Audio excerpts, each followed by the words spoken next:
Para o casal, você vai trazer e colocar na sala. O envelope de dízimo você coloca aqui, caso não faça. E ele é direito. A oferta específica para o casal você vai colocar na sala para construir a família. Deu para entender? Amém?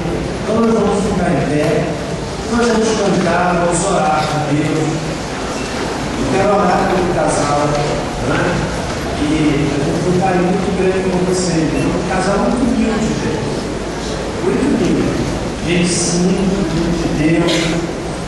Muitos nessa circunstância abandonariam a fé. Ao contrário, como eu disse, poucos dias depois dessa tragédia.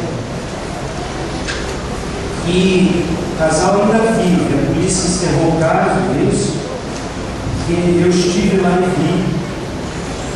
É impossível que aquela criança estivesse todo dia dentro daquela piscina sem ser vista, mas a polícia entendeu encerrar o caso, o homicídio, né?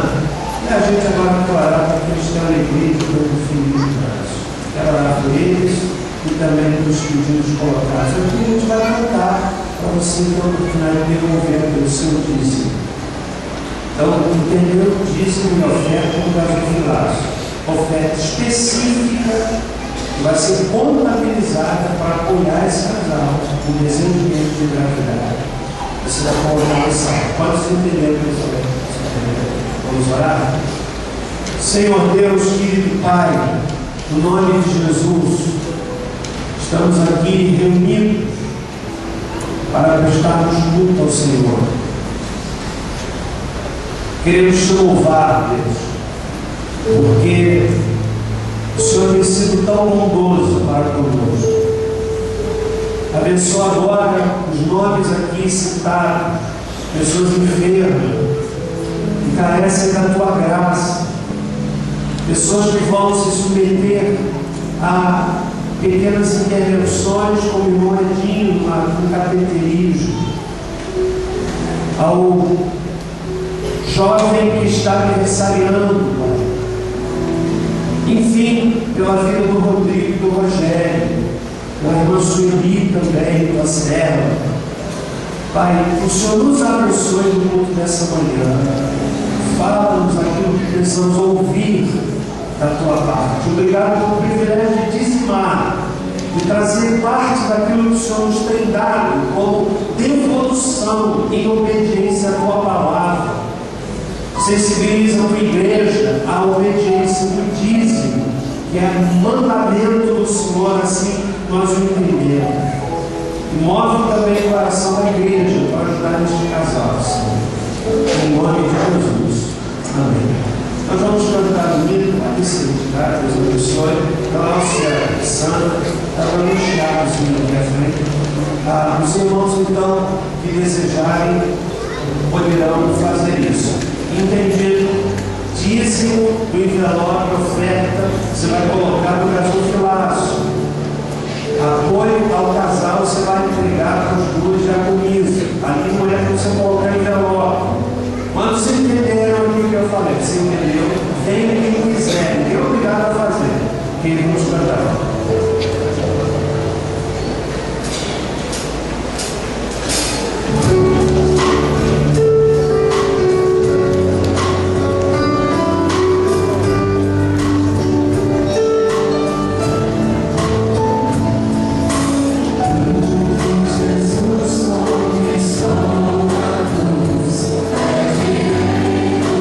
Nossa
você que é nosso querido visitante, você que é membro, por gentileza, se aceite. Você que não é membro da nossa igreja, que está apresentando nesta manhã, queremos destacá-los. Deus abençoe cada um de vocês que estão conosco nesta manhã, onde certamente Deus trará uma palavra de Deus.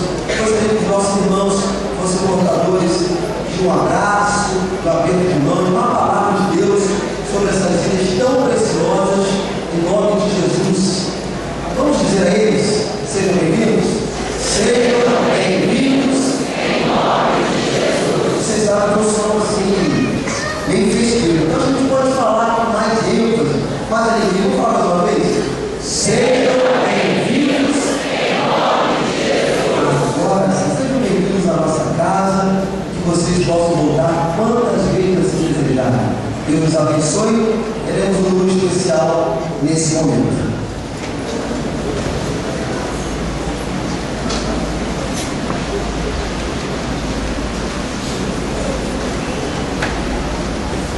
Bom dia, igreja.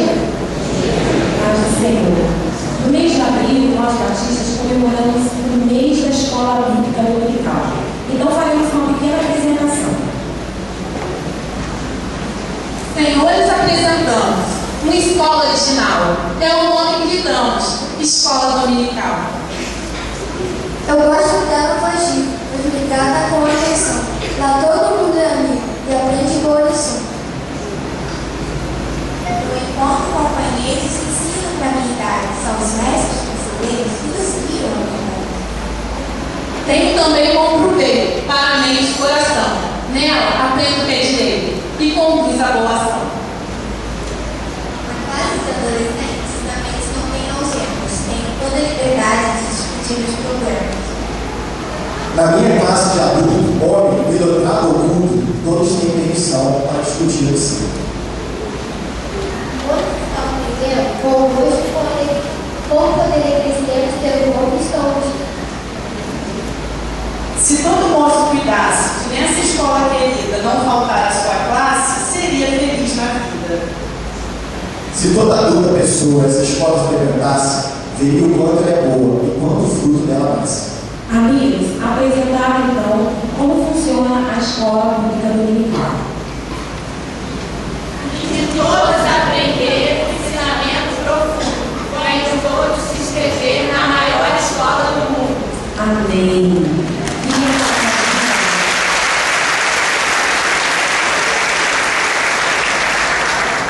Rapidinho eu queria estar falando para a igreja e agradecer o apoio, a colaboração dos irmãos, onde nós tivemos a oportunidade de participar do nosso primeiro congresso de líderes, professores e coordenadores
desejo de ter aqui o pastor Luiz Tomás de Queiroz. Vem acompanhar a sua esposa, a irmã Deise, da Ana Luísa, que fiquem retos nessa mesa. São Chico do Flávio, né? E a vida desse irmão marcou muito a minha vida no início da minha caminhada cristã. E mais do que ele possa imaginar, não foram poucas as vezes que ali na primeira igreja Batista da Penha eu ouvi as suas pregações no lágrima. Então, com muito carinho, nós o recebemos aqui. Vamos receber bem-vindo em nome de Jesus. Ele vai nos trazer a palavra de Deus essa manhã e também hoje à noite. Nós vamos orar colocando a vida deste irmão diante do altar com muita reverência. Eu quero encorajar você a estar com o coração aberto para ouvir a palavra de Deus. Senhor Deus, amado Pai, em nome de Jesus, colocamos a vida do teu filho diante do teu altar. Faze dele boca para que a palavra flua ao encontro dos nossos corações. Obrigado pela vida preciosa deste irmão. Que o Senhor possa cuidar do teu servo, pastor Luiz, e a nós, abre os nossos ouvidos para que possamos ouvir e entender e receber o que o Senhor tem para nós nesta manhã. Em nome de Jesus. Amém.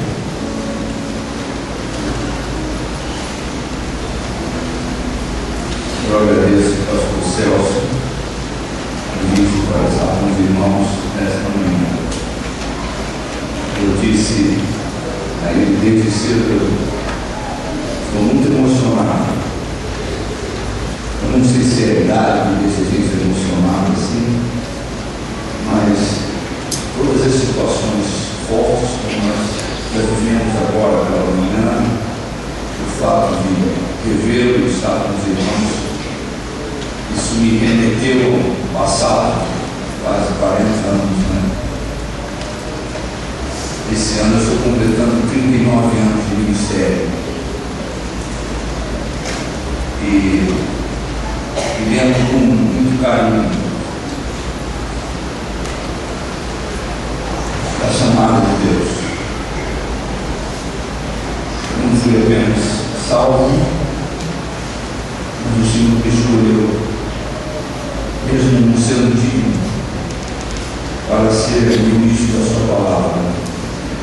A Ele toda a honra, toda a glória, todo o louvor. Quando vejo pastor Celso e tantas outras pessoas que passaram pela minha vida e eu passei na vida dele, eu louvo ao Senhor, porque foram dias de muitas bênçãos. Deus, através do seu Espírito, abençoou as nossas vidas. Eu quero dizer aos irmãos, sem rasgar cedas, os irmãos são um homem de Deus, pastor Celso é um homem reconhecidamente um homem de Deus, porque ele é exatamente aquilo que eu conheci no passado. Não mudou nada, só cresceu como um homem na presença de Deus e sempre viveu uma vida bonita na presença do Senhor. Irmãos, hoje em dia isso é motivo de louvor e de adoração ao nosso Deus, porque nós estamos vivendo momentos de crise, e quando Deus coloca alguém para abençoar a nossa vida, precisamos reconhecer e louvar ao Senhor, porque é um privilégio de todos. Hoje mesmo estava conversando com meu sobrinho Fábio sobre isso. Vamos abrir as nossas Bíblias, irmãos,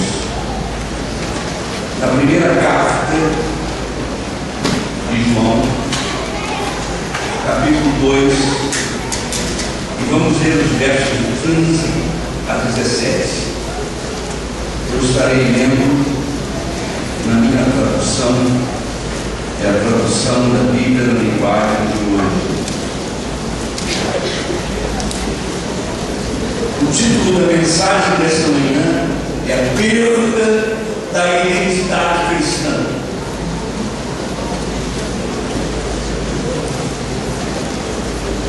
Assentados como estão, em reverência ao Senhor da palavra, ouçamos o texto bíblico. Não amem o mundo, nem o que há nele. Se vocês amam o mundo, não amam a Deus o Pai. Nada que está no mundo vem do Pai. Os maus desejos da natureza humana, a vontade de Deus que agrada aos olhos e o orgulho pelas coisas da vida, tudo isso vem do mundo. O mundo passa com tudo aquilo que as pessoas desejam. Porém, quem faz a vontade de Deus vive para sempre. Concordamos que faz aos nossos corações pela instrumentalidade da tua palavra. Irmãos, em primeiro lugar, vamos conceituar alguns termos básicos desse texto. Eu escolhi como tema falar sobre a perda da identidade cristã. Qual a relação entre esse tema e o texto que eu tenho lido a vocês nessa manhã? Quando eu estou me referindo à identidade, eu estou tentando dizer aos irmãos que é a consciência que a pessoa tem de si mesma. Quem ela é, como ela pensa, como ela sente e percebe a vida, qual o seu sistema de valores. Esses elementos compõem a formação da identidade de uma pessoa. Interessante que quando Moisés foi enviado ao Egito para a libertação do povo, ele disse a Deus: Senhor, qual o nome? Quem é o Senhor? Em nome de quem eu vou chegar ao povo? E Deus disse: eu sou. Esse eu sou é a identidade de Deus. É a identidade de Deus. Então eu quero falar, irmãos, sobre a importância de termos consciência da identidade cristã. Por quê? Porque se um dia você teve um encontro com o Senhor Jesus, a sua identidade foi transformada. Por que a nossa identidade foi transformada com um encontro com Jesus? Eu não mudei o nome, não mudei meu RG, nem o CPF, eventualmente não mudei o endereço, não mudei as minhas características físicas básicas, mas houve uma mudança, um impacto transformador na minha vida. O Espírito do Senhor fez em mim uma nova criatura. Eu ganhei uma nova identidade. É a identidade cristã, forjada na imitação do caráter de Cristo. O Senhor Jesus tem um perfil como Filho de Deus. E Ele mesmo perguntou aos discípulos, certa ocasião: quem os homens dizem que eu sou? E os discípulos disseram: algumas pessoas dizem que você é Moisés, Elias, Jeremias, ou um profeta. Mas Pedro falou: não, tu és o Cristo, o Filho de Deus. Pedro tomou esta expressão para descrever a identidade de Cristo. Há expressões também que descrevem a identidade de um cristão. E hoje, nas minhas reflexões pessoais, orando, lendo a palavra, muitas vezes chorando, dentro do ambiente em que eu trabalho, eu tenho sido convidado a refletir sobre a importância de mantermos a consciência da nossa identidade cristã. A Bíblia diz que nós estamos no mundo, mas não somos no mundo. Não somos alienados. Não vivemos fora da realidade social. Pelo contrário, o Senhor nos colocou no mundo para nos identificarmos com Ele. O Senhor Jesus, quando esteve entre nós, Ele caminhou no meio da multidão, conviveu com prostitutas, com a turma da contravenção, os cobradores de impostos, com os pecadores. Mas Ele manteve a sua identidade. E é exatamente para isso que nós somos chamados e escolhidos pela graça de Deus, para que no mundo mantenhamos a nossa identidade e sejamos um exemplo vivo daquilo que Deus faz em nós pela sua graça. Algumas pessoas perdem a identidade por problemas de doenças, né? Períodos de amnésia, de esquecimento profundo, que você lembra que eu sou, eu me perdi. Uma época eu tomei 2 remédios fortíssimos em casa e eu comecei a falar com padres. Felizmente não falei nada imoral, mas eu poderia ter falado. Efeito de 2 remédios. Perdi temporariamente a minha consciência. As pessoas senis, muito senis, que têm placas de aterômanos no cérebro, problemas de vascularização cerebral, às vezes passam por esquecimentos, acidentes cerebrais. Se você tem um surto psicótico, você perde a sua identidade, você não sabe quem você é. Mas isso é uma questão que há retorno, há uma possibilidade de mudança. Essa perda de identidade é temporária. Outra perda de identidade mais séria, mais profunda, é aquela que é fruto de uma educação familiar. Ou você foi criado dentro de um clima extremamente repressivo, proibitivo, castrador, que você nunca pôde ser você mesmo. Você copiava, imitava e repetia os comandos familiares, e muitas vezes comandos doentios. Mas você pode ter sido também fruto de uma educação extremamente permissiva, quando você perdeu a consciência dos seus limites. Então o excesso ou a ausência dos limites geram em nós 2 atitudes que afetam profundamente a nossa consciência. Uma nós chamamos de outrocentrismo. Isso significa dizer que eu não vivo a minha vida, eu vivo a vida dos outros. Porque eu penso, sinto, falo e ajo seguindo comandos externos, não tenho identidade própria. O outrocentrismo. Vivo para agradar demasiadamente as pessoas. E há aqueles que, por outro lado, são egocentristas, narcísicos, não percebem os outros, só se percebem a si mesmos, vivem isolados, têm a concepção, a ideia de que o mundo e a sociedade gravitam em torno deles. É uma forma de perda de identidade.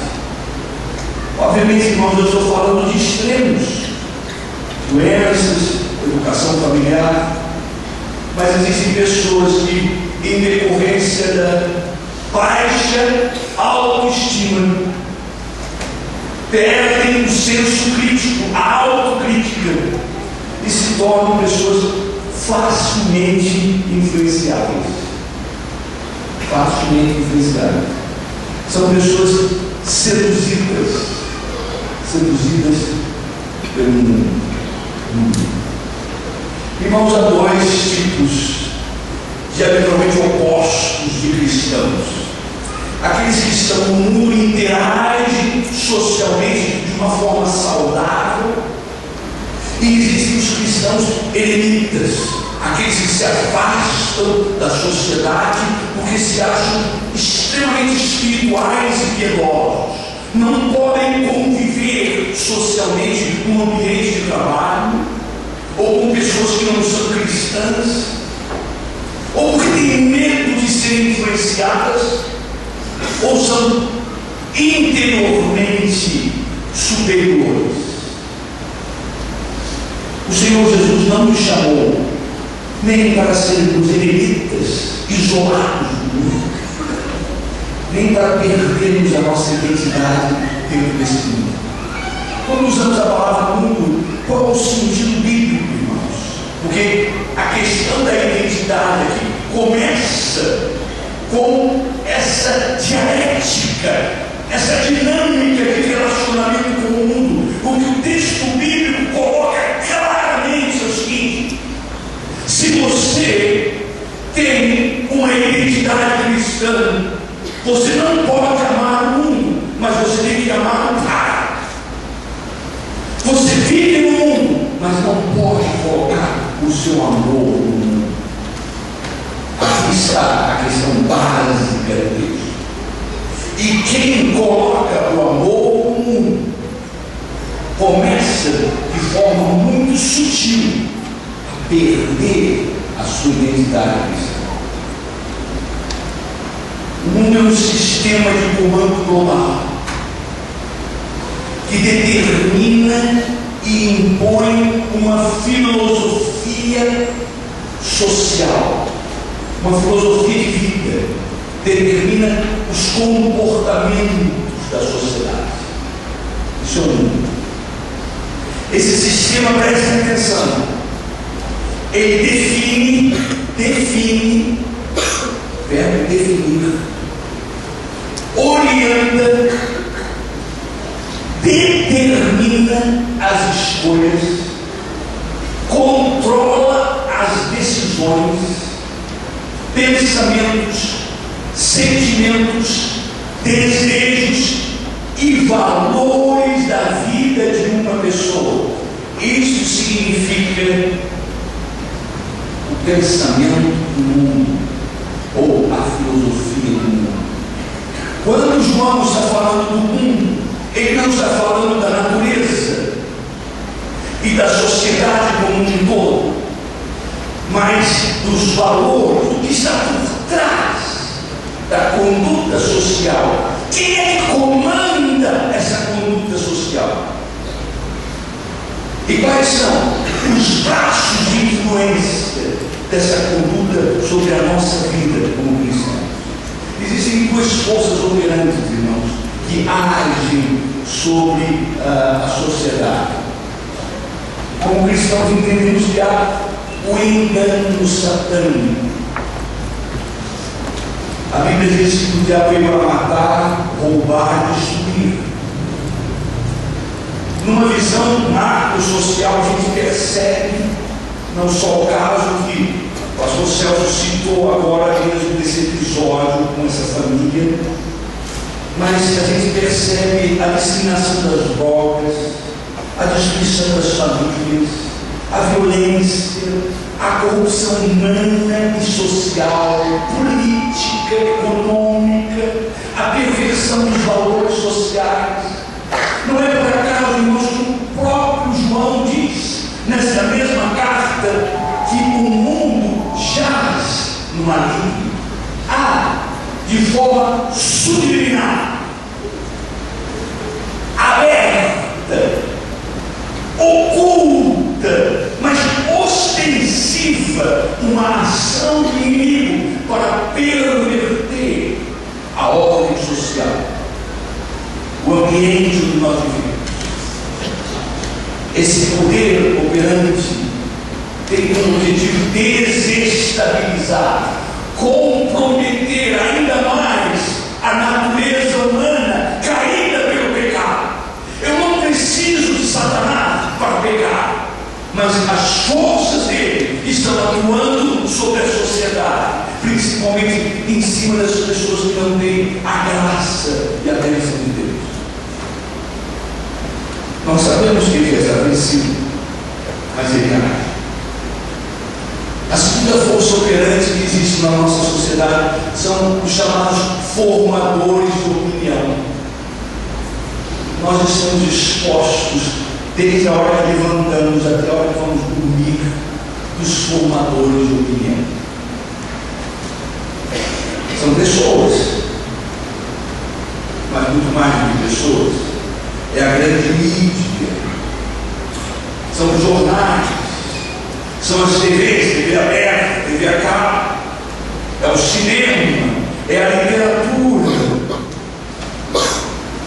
É óbvio, irmão, que existe na grande mídia, nos jornais, na TV, no cinema, na literatura, muita coisa boa. Prestem atenção, irmãos. Eu não estou generalizando o mundo como se fosse evidentemente mal, mas sobre ele age a maldade.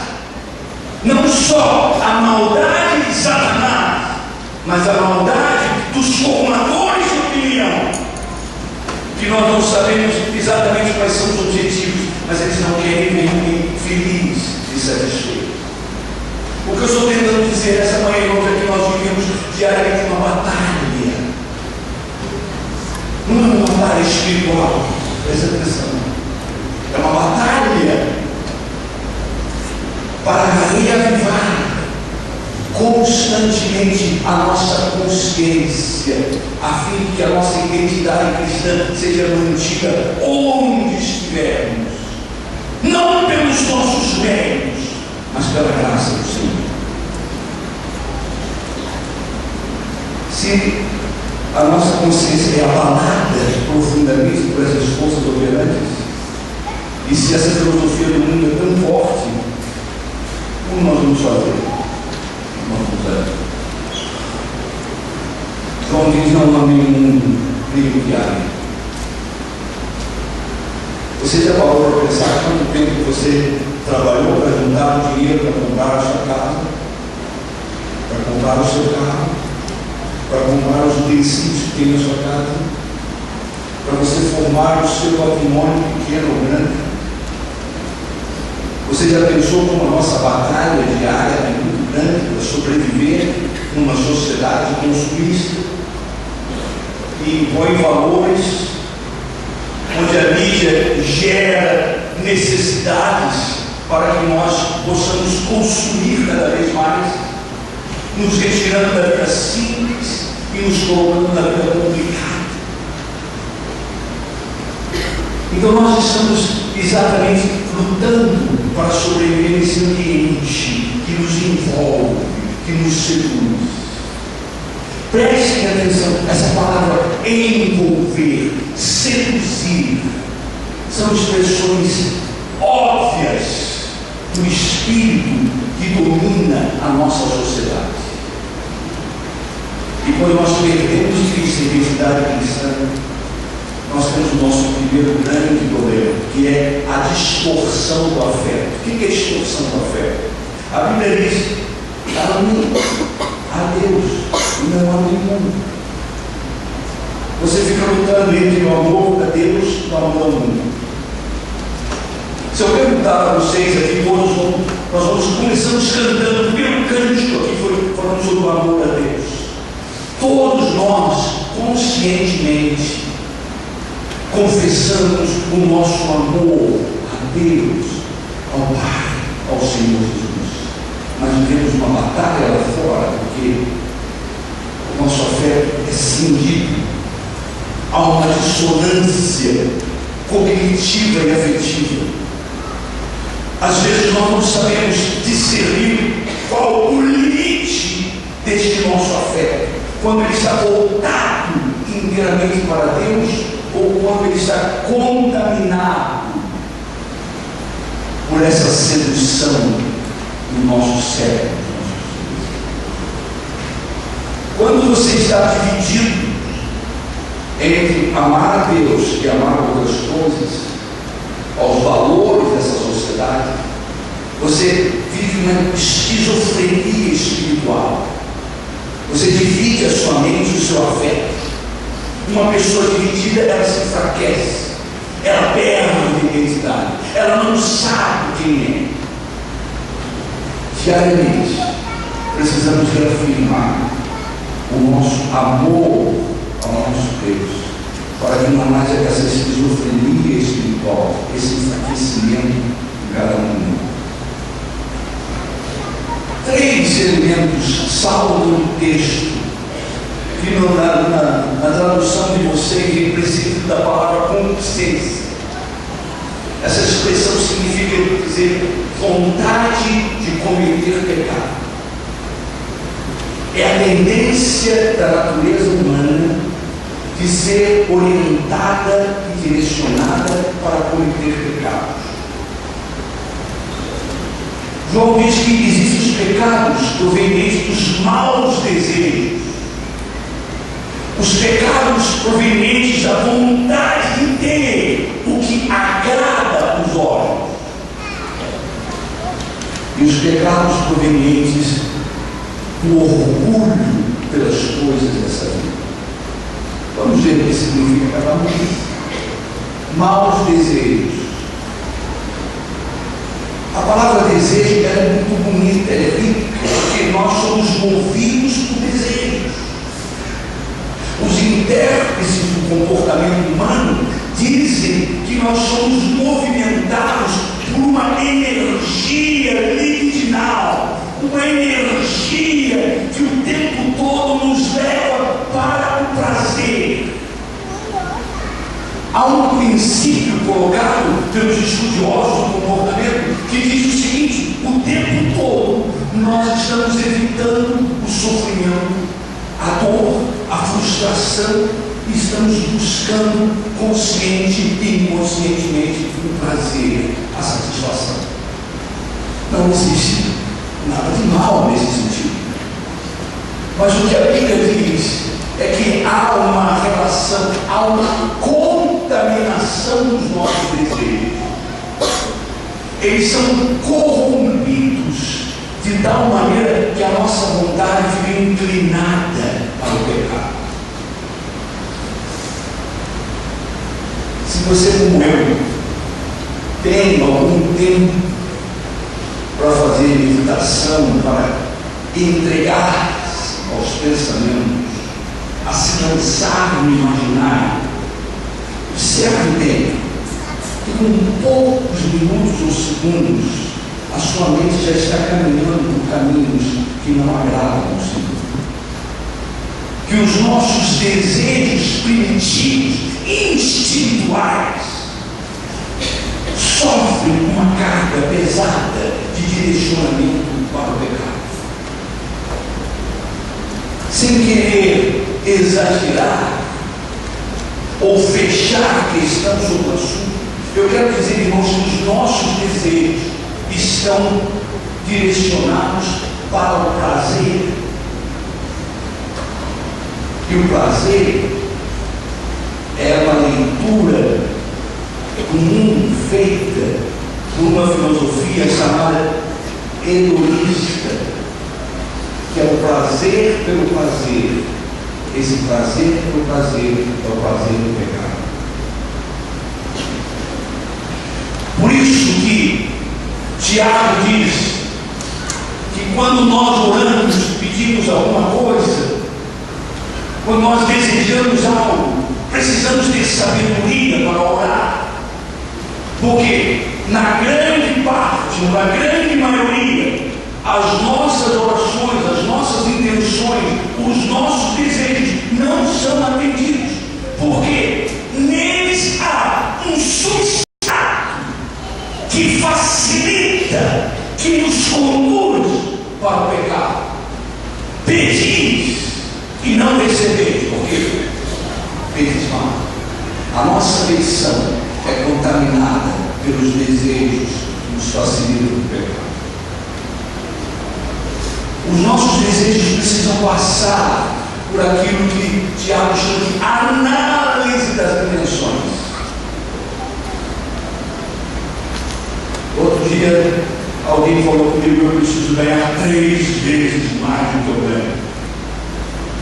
E eu lhe perguntei: o que você ganha não é suficiente? Ah, mas eu tenho muitos outros projetos. E ele não levou nem um minuto para descrever um projeto que ele pensava em realizar, e aquele projeto era simplesmente fruto, sabe o quê? Da vaidade, do orgulho, da presunção, da mitidez. Ele queria mais para se mostrar. Ele queria mais, porque esse mais seria um elemento facilitador da realização do seu desejo. A análise profunda do desejo dele era uma análise virtuosa, levava ao pecado. Eu tenho ouvido de muitas pessoas a seguinte expressão: quando eu tinha liberdade financeira, e muita liberdade financeira, era a época em que mais estive distante do Senhor, é a época que eu mais pequei. Veja, irmãos, eu não estou falando contra o dinheiro. Eu estou querendo dizer que quando as facilidades são muito grandes, a realização dos nossos desejos também são, e os nossos desejos não são tão puros quanto nós imaginamos. Mas há inúmeros prazeres que são saudáveis. Uma refeição saudável, quando você está com fome, você não precisa comer muito, não. Uma delícia. Uma coisa do paladar. Um momento de intimidade com o seu cônjuge, no seu quarto, é uma delícia. Não tem como. Prazer imenso. Estar num lugar ouvindo boas notícias, com paisagens agradáveis, conforme Salomão diz em Provérbios, um prazer imenso. Estar na companhia dos irmãos, com conversas edificantes, abençoadoras, é prazeroso.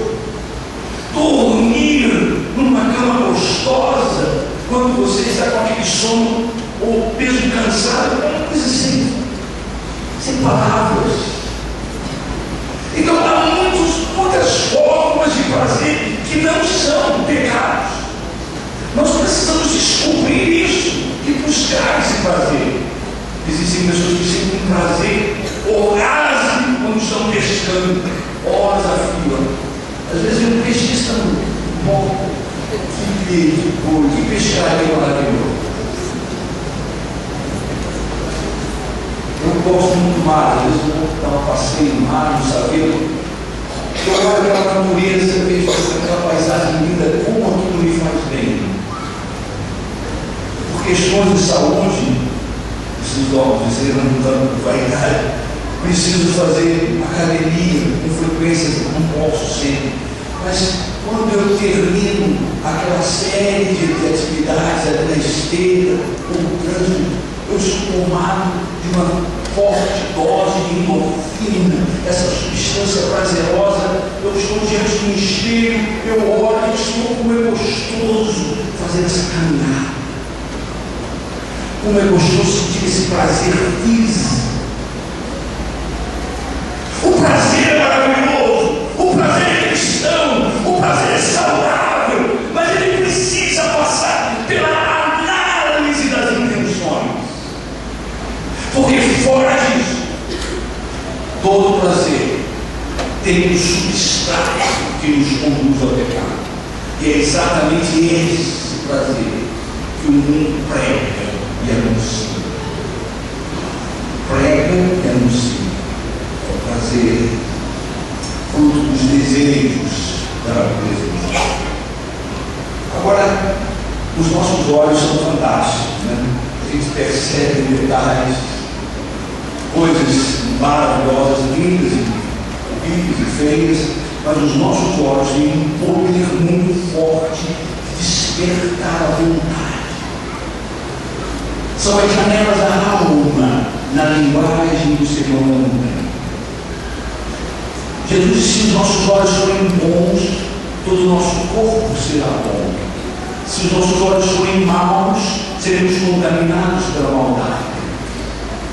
Então, olhar e ter vontade de possuir o que está sendo visualizado é uma coisa própria da natureza.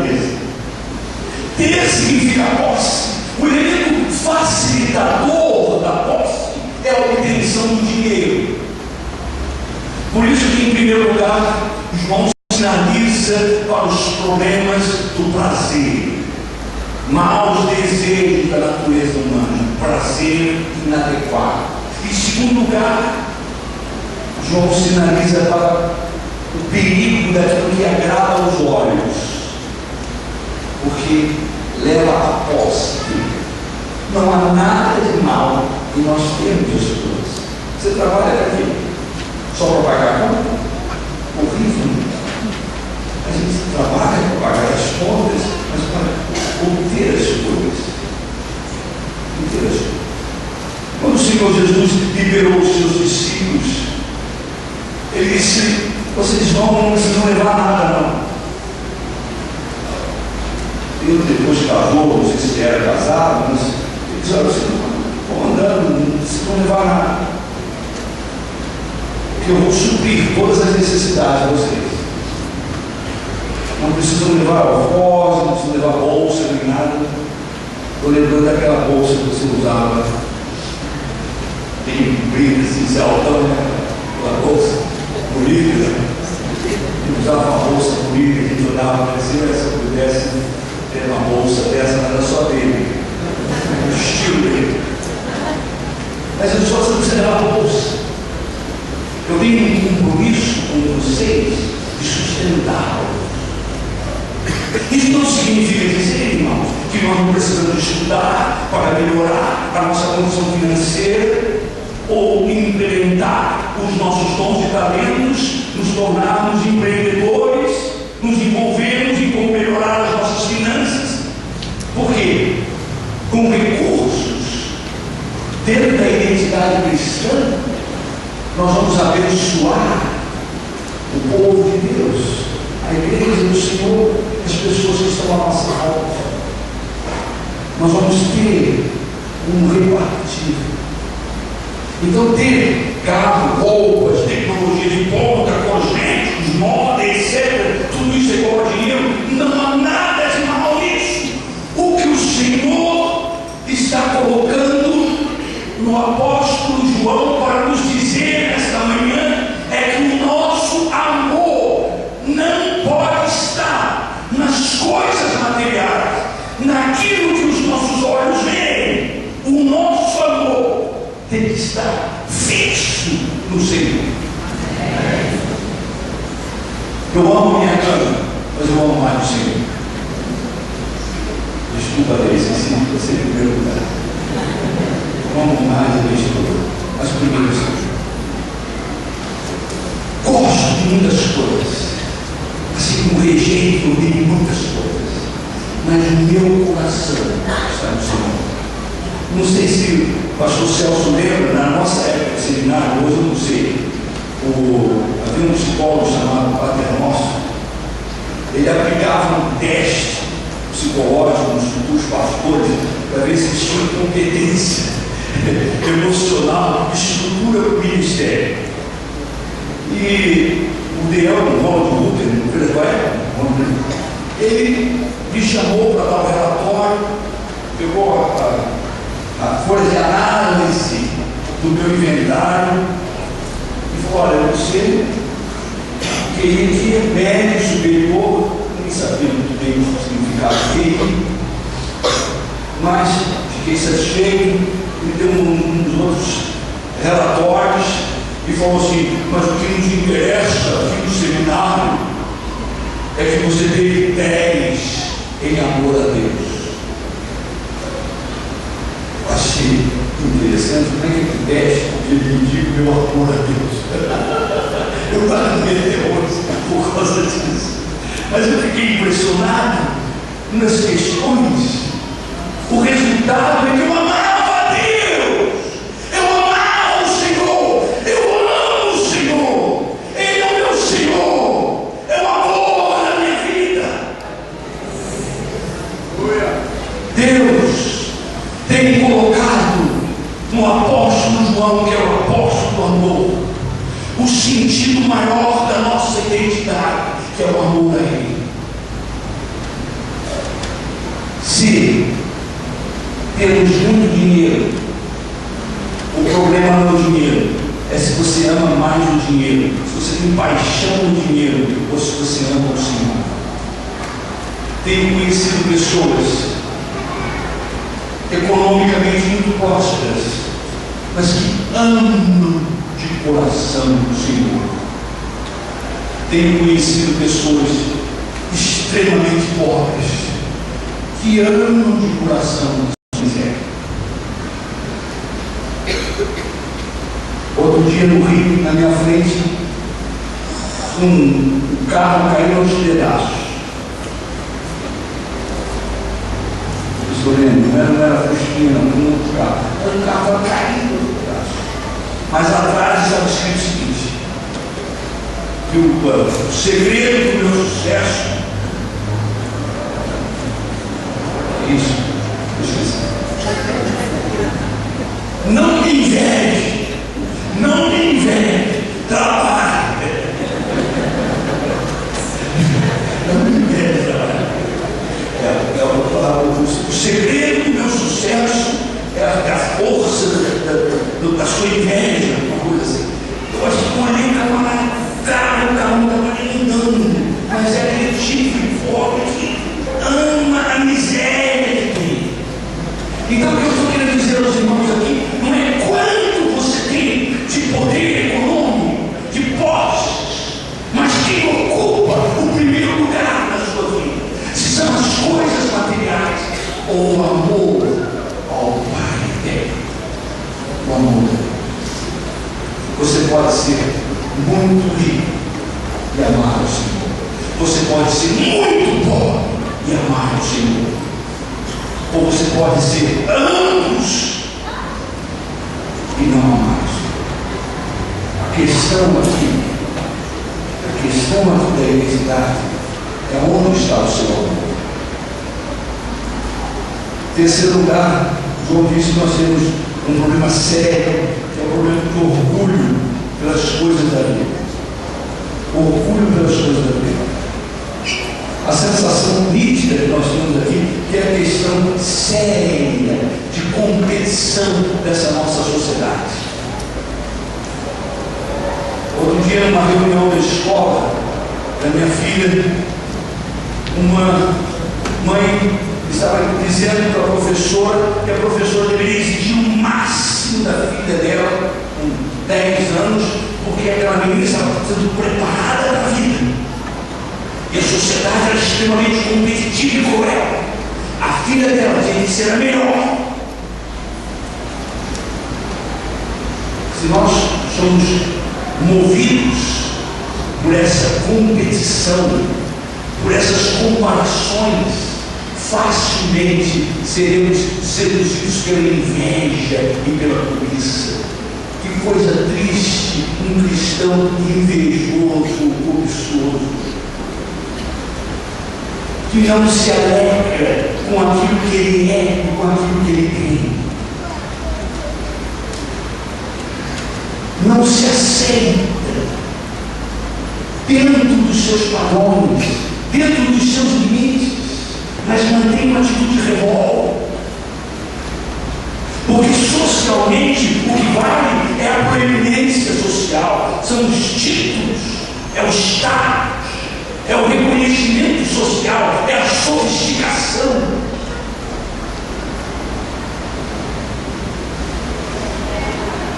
É a sofisticação.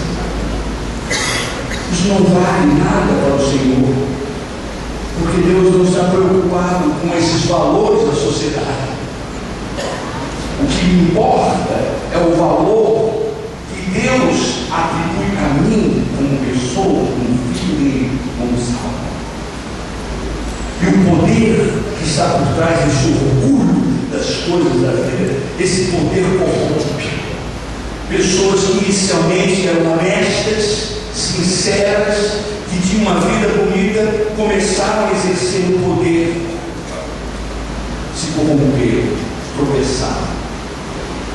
Muitas vezes cristãos, o poder despersonaliza, muda os objetivos da vida. Esse desgaste psíquico, físico e espiritual acontece quando nós estamos essencialmente preocupados em vender a nossa imagem. Deus não nos chamou para vendermos a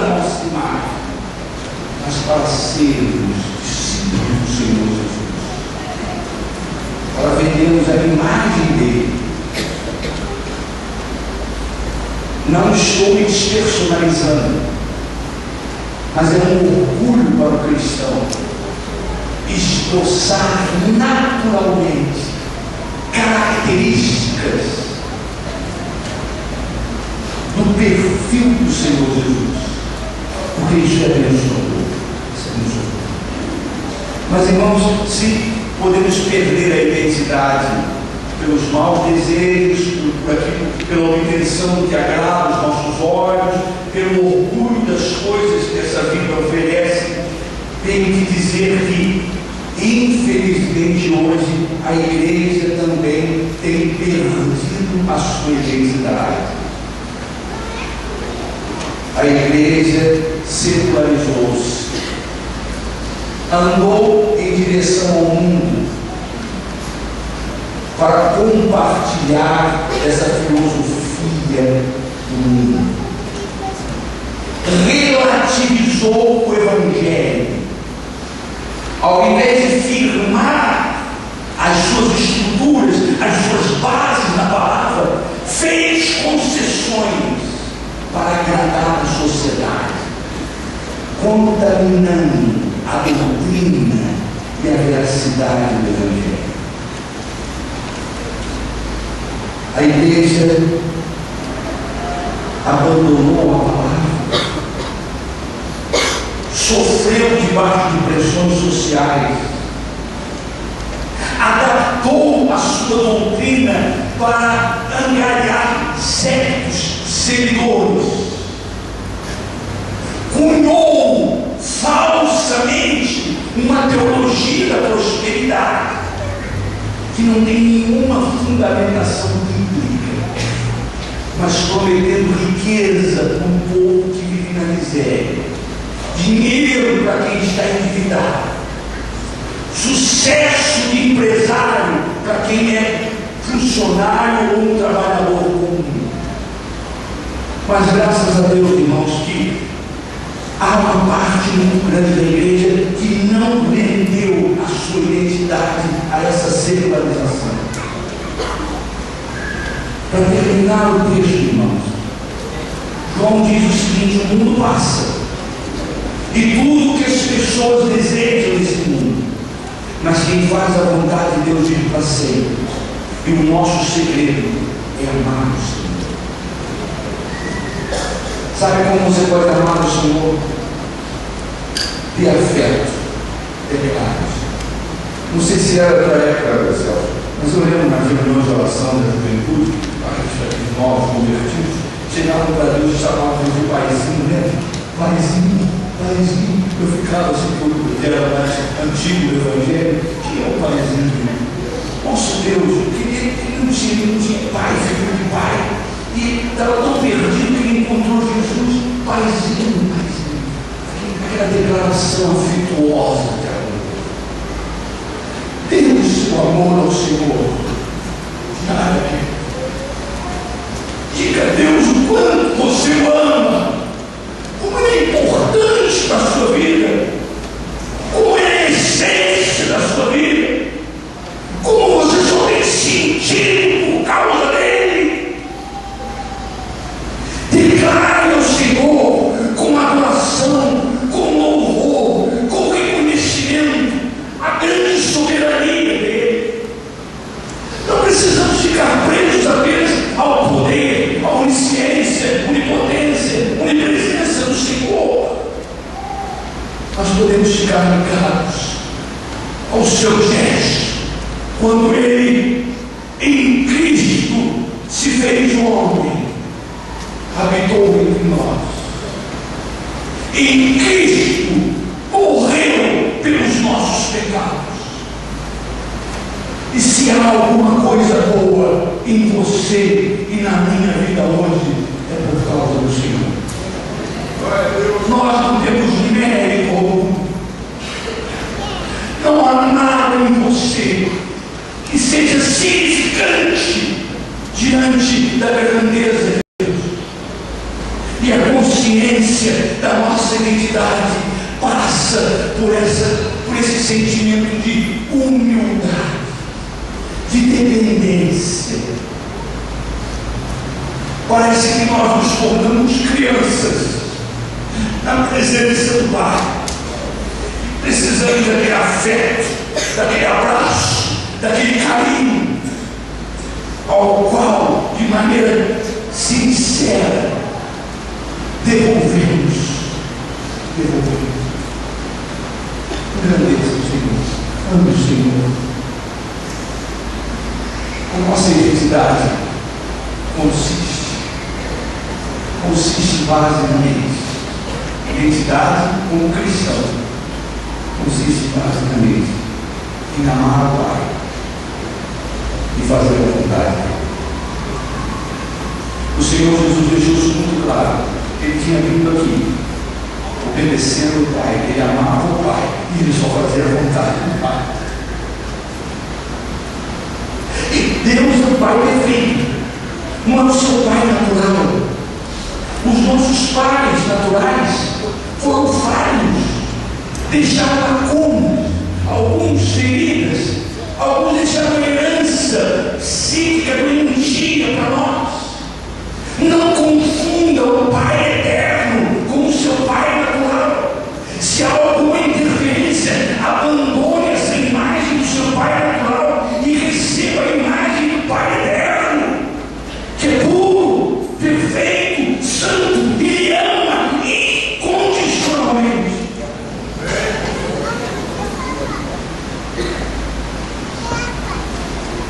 Não há meu mundo, mas não é o Senhor. Às vezes eu tenho a sensação, perdoe a expressão teofânica, transformar em uma linguagem teológica, em uma linguagem antropomórfica, mas às vezes eu tenho a impressão que Deus fica triste quando vê os seus filhos colocando o coração nesse mundo que é passageiro. Nós não somos desse mundo, nós pertencemos ao Senhor. Você é propriedade do Senhor em Cristo Jesus, pela graça de Deus. E eu digo mais, você não o escolheu, Ele escolheu, porque Ele ama. E você nasceu gerado no amor de Deus. Ame o Senhor de todo o coração e seja feliz. Ame o Senhor de todo o coração e coloque o Senhor em primeiro lugar na sua vida. Ao invés de se concentrar nos seus desafios, no seu futuro, no que está faltando, no que lhe perturba, retire essa imagem, esse olhar distorcido, onde você apenas observa o que está faltando na sua vida. E veja que há completude, plenitude no nosso Pai. Receba, meu irmão, esse desafio da parte do apóstolo do amor. E ame a Deus de todo o coração. Preserve a sua consciência e a sua identidade. Não ceda aos prazeres dessa vida, ao que os olhos alcançam, a vaidade das coisas dessa vida, mas ame o Senhor e Ele será fiel em suprir todas as suas necessidades. Senhor querido, Pai amado, nós chamamos, declaramos nesta manhã o nosso amor por Ti. Mas como o pastor Celso muito felizmente colocou, a nossa igreja não vive de teoria, vive de prática. Nós queremos explicitar este amor ao Senhor e derramar este amor sobre a nossa família, os nossos irmãos. Que essa igreja se mantenha firme na tua palavra. E que aqui, cada vez que se o teu povo se juntar, o teu nome seja exaltado e o Senhor seja declarado como o Pai eterno, como nosso Deus, como o amor da nossa vida, em nome de Jesus.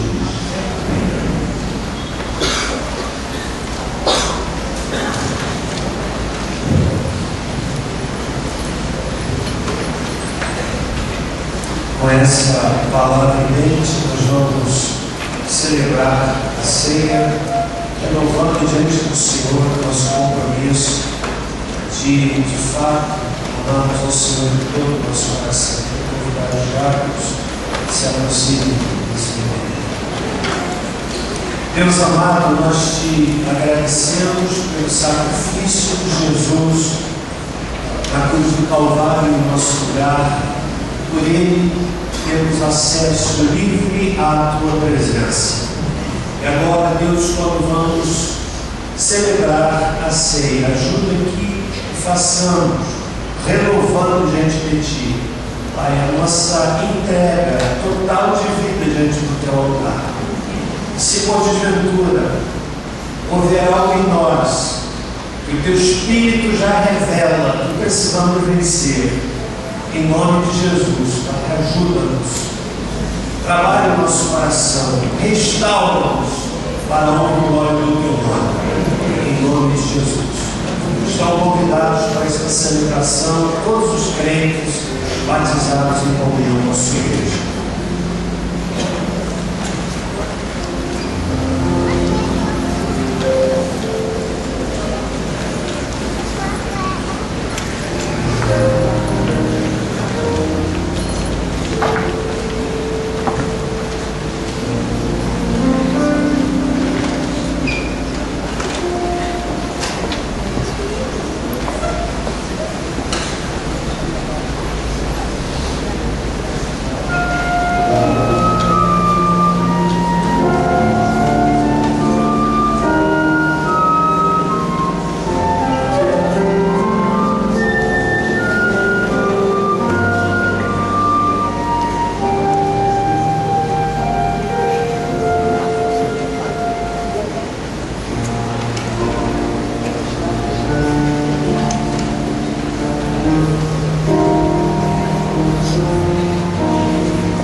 estamos fazendo nesta manhã, fazemos em obediência ao que o Senhor mandou. Assim eu convido neste momento. Oramos todos nós.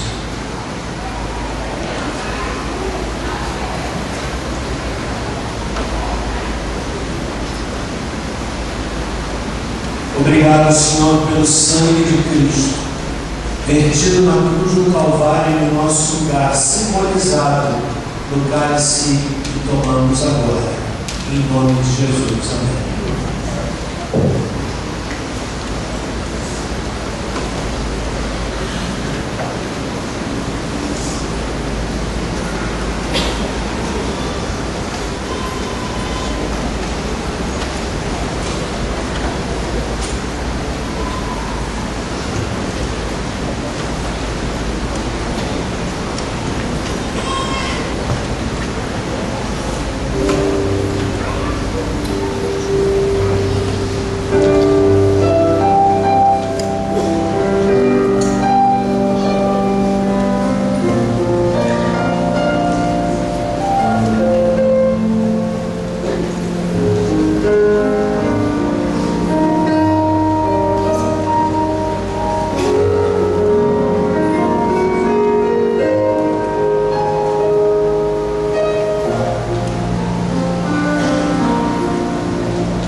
evangelho na teoria.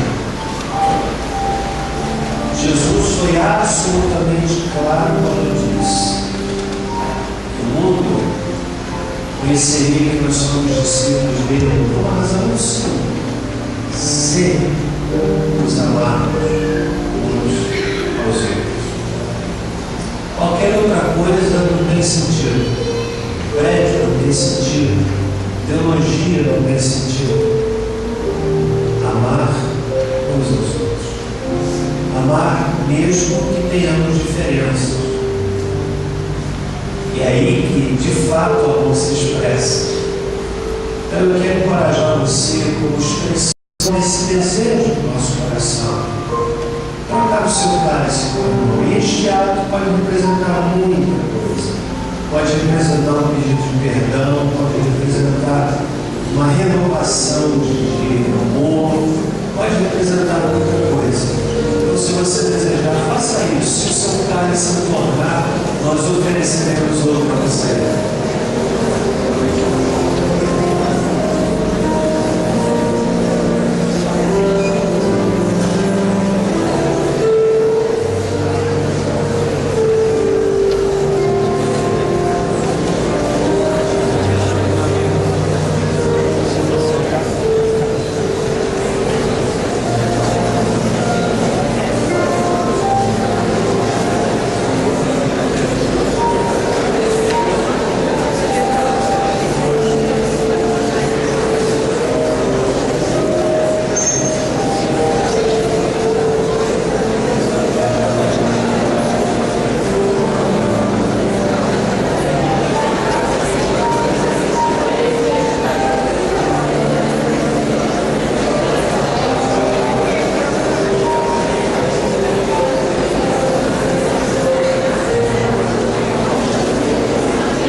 Alguém precisa de um cálice?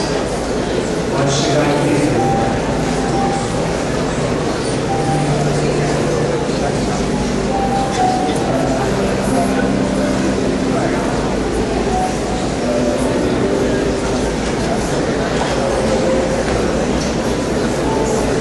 Ok, bem tranquilamente. Você que nos visita, não se sinta constrangido. Transforma esse momento em uma oportunidade de você dizer assim: eu também quero servir a Cristo, quero entregar meu coração a Jesus, eu quero me batizar, eu quero ser membro da igreja, eu quero participar dessa celebração também. Então, enquanto os irmãos estão regressando tranquilamente aos seus lugares, vamos levantar assim o nosso cálice. É um símbolo, é um memorial. Estamos aqui afirmando que Jesus morreu na cruz em nosso lugar. Estamos fazendo essa declaração e dizendo também que Ele voltará. Maranata! Senhor Jesus vai voltar para arrebatar a sua igreja. Bebamos todos nós, irmãos, em nome de Jesus. Obrigado, Senhor, por estarmos aqui reafirmando a nossa confiança em Jesus Cristo como nosso Senhor e Salvador pessoal. Que o Senhor possa inundar a tua igreja com a tua glória, e aquilo que precisa ser tratado, curado, mudado, extirpado, que o Senhor possa operar, para que nos tornemos de fato a igreja que pertence ao Senhor Jesus. Obrigado, Deus. Em nome de Jesus nós oramos. Amém. Nós vamos cantar um louvor. Os diáconos estarão à porta para recolher os cálices. Diga para a pessoa ser ao seu lado: olha, que Deus te abençoe. Diga para a pessoa que está atrás.